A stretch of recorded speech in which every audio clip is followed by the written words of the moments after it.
तेरी सेवा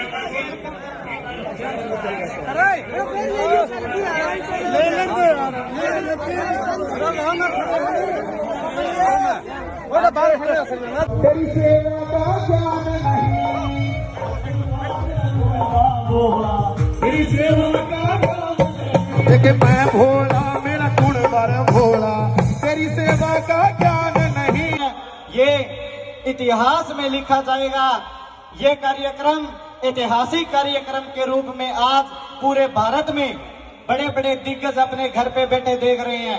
मैं एक बार आप सभी से निवेदन करूंगा, जोरदार तालियों के साथ माननीय मंत्री जी का स्वागत करें। ये यूपी 378008 ये गाड़ी घर पे हटाए रास्ते में है। मंत्री सभी बुद्धिजीवी साथियों को हर्ष चितारा की तरफ से इनके चरणों में हाथ जोड़कर राम राम।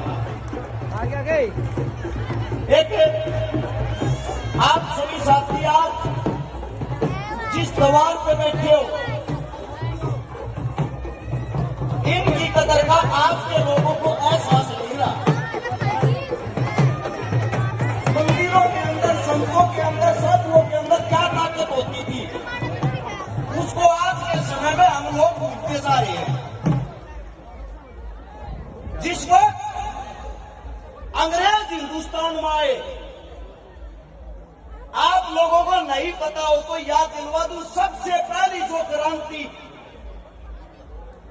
आप लोग तो क्रांति के नाम पे 1857 की क्रांति को जानते होंगे।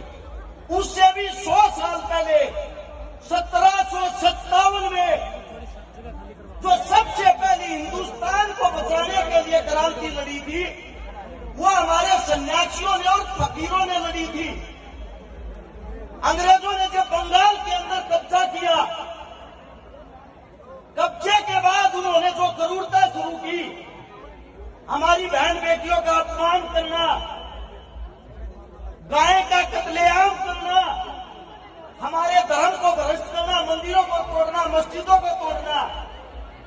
उस वक्त 5000 संत इकट्ठे हुए,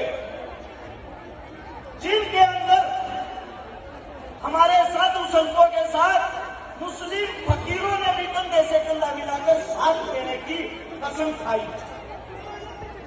ये बात है 1770 की।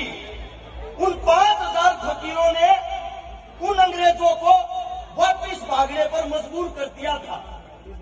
लेकिन हिंदुस्तानियों के अंदर आज तक एक कमी रही है, हम कभी भी अपने इंसान का साथ नहीं देते, उनकी टांग खींचते हैं।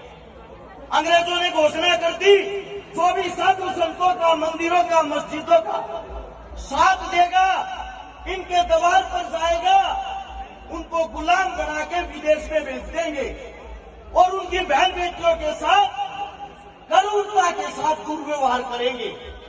ये बात सुनते हुए आम जनता ने हमारे साधु संतों का साथ छोड़ दिया।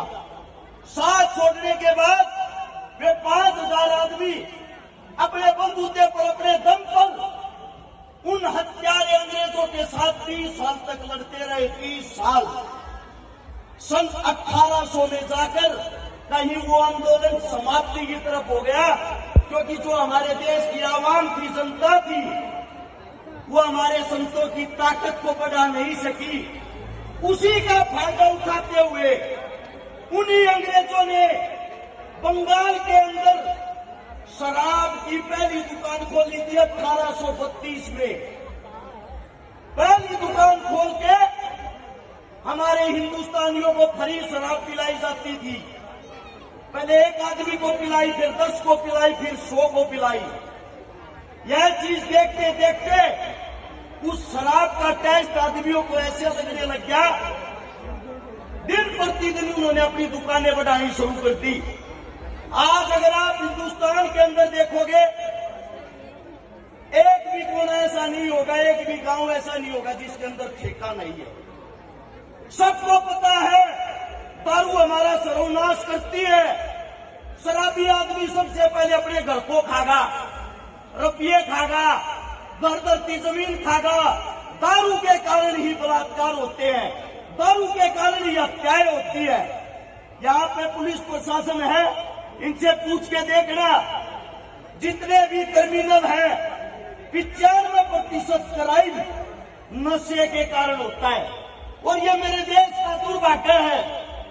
इसी दुर्भाग्य के कारण हिंदुस्तान के अंदर दारू सरेआम भी करी है, जो अंग्रेजों की देन थी। और उससे दूसरी बात, किसी के अंदर इतनी हिम्मत नहीं हम आवाज उठाकर इस चीज को बंद कर दे। सरकारें आती है जाती है, कभी कोई, ये एक ही सिक्के के दो पहलू होते हैं।